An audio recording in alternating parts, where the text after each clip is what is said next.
Okay? When you're dealing with radicals that go beyond perfect squares or square roots, where your index is a number other than 2 or other than the unwritten, again, it just means the same rule here. The cube root of 64 is the value. What base do you have to take to the power of 3 to get the number inside, which is 64? So what number cubed is 64?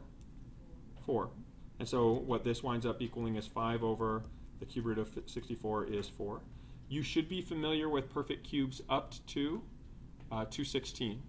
216 is 6 cubed. That you should be familiar with 1 cubed, 2 cubed, 3 cubed, 4 cubed, 5 cubed, 6 cubed. And you should also know that 10 cubed is 1,000. That would be the other possible perfect cube that you need to be familiar with. Okay, so here, the one thing with an odd index is it can be positive or negative.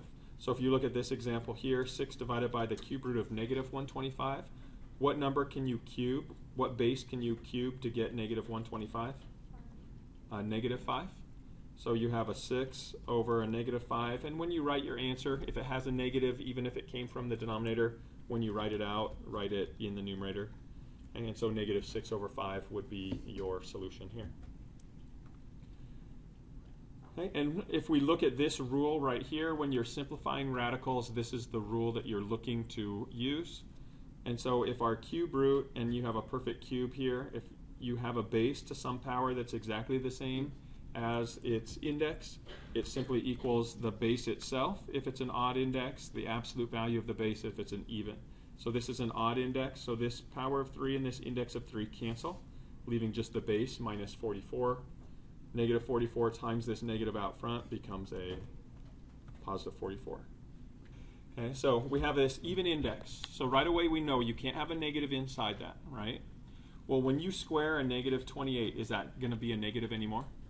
No. So when you go inside, again, inside that square root is sort of the parentheses, the grouping symbols.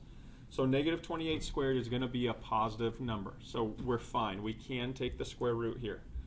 Okay, but the idea is when you take an even index, the square root of negative 28 to the second, when those cancel in this form right here, because n is an even index number, then when you simplify it, you need to use absolute value of a. Well, our a value in this case, the base, was negative 28. What's the absolute value of negative 28?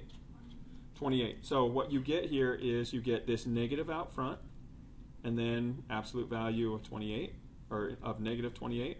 So you get absolute value of negative 28 is 28 times the negative out front, and that's going to give you an overall value of negative 28.